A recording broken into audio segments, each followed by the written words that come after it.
Welcome my wife's way YouTube channel. Have a nice day. අද මම මුහුදු කුකුල මාළු කරි එකක් එක හස්බන්ඩ්ට කෑම එකක් හදලා දෙන්න තමයි හදන්නේ. දැන් අපි මාළු ටික සෝදගෙන පැත්තකින් තියාගත්තා. මාළු කරියට ඕන කරන දේවල් ටික ලීස්ති කරගෙන තියෙනවා. ලුණු භාගයක් වගේ, තක්කාලි, කරපිංචා, රම්පෙත් තිබුණා නම් වැඩිය හොඳයි. තව සුදු ලුණු, ඉඟුරු සහ මිරිස් ඕන. අමු මිරිස් වෙනසකටත් එක්ක අද මම ඉන්දියානු මිරිස් තමයි පාවිච්චි කරන්නේ. සතිය දවස් 5ම වැඩ කළා. අද තමයි අපිට ෆ්‍රී එකක් ආවේ. ඉතින් අද මහත්තයාත් ගෙදරින් දවසේ එයාත් ආස විදිහට අපි සරල ආස කෑමක් හදන්න තමයි ලෑස්ති වෙන්නේ. ඉතින් ඔයගොල්ලෝ ගොඩක් කාර්යබහුල ගෘහිණියන් වෙන්න පුළුවන්. ඉතින් ඒත් අපි අපේ වැඩ එදිනදා වැඩ මග නොහැර කරන්න ඕනේ. අපේ වගකීම් මග නොහැර අපි යාලට කරලා දෙන්න ඕනේ. ඉතින් යාලා ආස විදිහට අපි කෑම වේලා දෙන එකෙන් ඇත්තටම අපිත් සතුටු වෙනවා. ඒකෙන් හස්බන්ඩ්නුත් සතුටු වෙනවා. දැන් අපි ඉඟුරු සුදු ලුණු ටික කොටා ගන්නවා. ඊට පොඩි කෑලි වෙනකන් ඒක තලා ගන්න ඕනේ. ඉතින් අපිට මේකට ඕන වෙනවා මිරිස් කුඩු, ඊට පස්සේ තුන පහ කුඩු, වැදක තුන පහ කුඩු, ගම් මිරිස් කුඩු, කහ කුඩු සහ ලුණු කුඩු. මේ මිරිස් කුඩු ටික මේ මම අද බැද ගන්නවා. බැද්දම තමයි හොඳට ඒකේ ලස්සන පාටක් එන්නේ. නම් කළු පාටට ගුරු පාටක් එන්නේ බැදගත්තා. දැන් මම හදන්නේ මිරිස් කුඩු ටික බැද ගන්න. දැන් මිරිස් ටික මේ වගේ රන්වන් පාට වෙන විදිහට බැදගත්තා. හරි.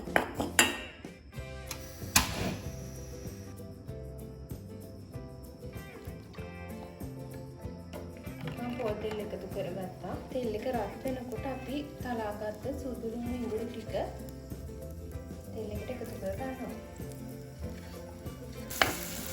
මේක තමයි මගේ පළවෙනි මොකක්ද. දැන් අපි මේකට එකතු කර ගන්නවා. අපි කපාගත්ත හීනියට කපාගත්ත ලුණු ටික. කරපිංචා මේකට රාම්පි තිබ්බනම් හොඳයි. මේ වෙලාවේ රාම්පි නම් හොඳයි. ඊට ඉන්දියානු මිරිස් ටික. ඊට පස්සේ තියෙනවා සුළු පොතු දෙකක් විතර දාන්න. ඊට පස්සේ දාගන්න වලංගුකේ ගොරක තියෙනවා නම් ගොරක කෑල්ලක් දාගන්න. මගේ ළඟ ගොරක පේස්ට් එක තියෙනවා. මම ඒක තමයි දාගන්නේ. හොඳට කලන්න ගන්න. දැන් මම මේකට එකතු කරගන්නවා බැදපු මිරිස් කුඩු ටික.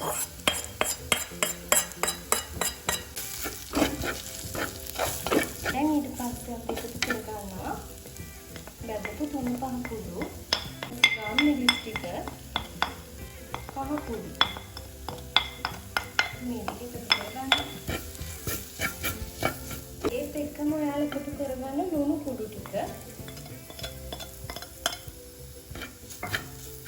පස්සේ අපි මාළු කෑලි ටික මේකට එකතු කරගන්න.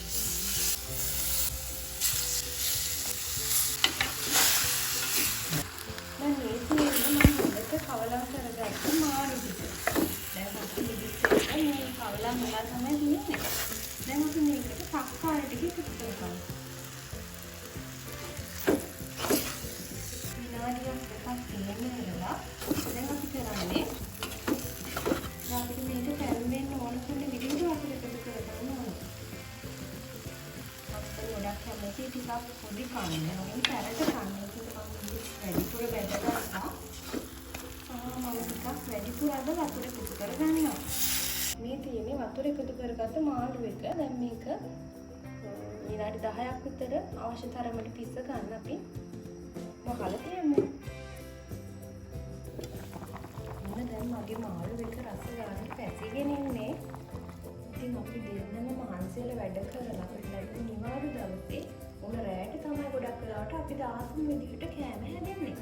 මොකද දවල් වෙලාවට ඔෆිස් එකේ වැඩ එක බිසි වුණත් මට හස්බන්ඩ් වෙනුවෙන් කරන්න තියෙන දේවල් මට පුළුවන් වෙලාවට මම එයාට ආස විදිහට පොඩි කෑමක් හරි රසට හදලා දෙන්න තමයි මහන්සි වෙන්නේ. අපි සතුටින් මේක කරද්දී මේ වගේ අපි හදන කෑමක පවා ගොඩක් රස වෙනවා. එහෙම නේද? ඔයාලටත් ඒ වගේ අත්දැකීම් ඇති. ඔන්න දැන් මගේ මාළු හොද අවශ්‍ය පදමට හැදිලා තියෙනවා. ඉතින් හොදි ටිකක් ඉතුරු වෙන ඇරලා මම මේ ලිප ඕෆ් කරගන්නවා. ඉතින් මේ තියෙන්නේ මම හස්බන්ඩ්ට හදලා දෙන්න රසම රස කෑම එක. ඒකේ මම පරිප්පු හිඳවලා අල තෙල් දාලා මාළු හදලා පිපිඤ්ඤ පෙති කපලා තියෙනවා. ඉතින් ඔයාලත් ඔයාලගේ හස්බන්ඩ්ලට රසම රස කෑම හදලා දෙන්න. ඉතින් මේ වගේ ලස්සන වීඩියෝ එකකින් අපි ආයෙත් හමු වෙමු. ඔයාලට සුබ දවසක්.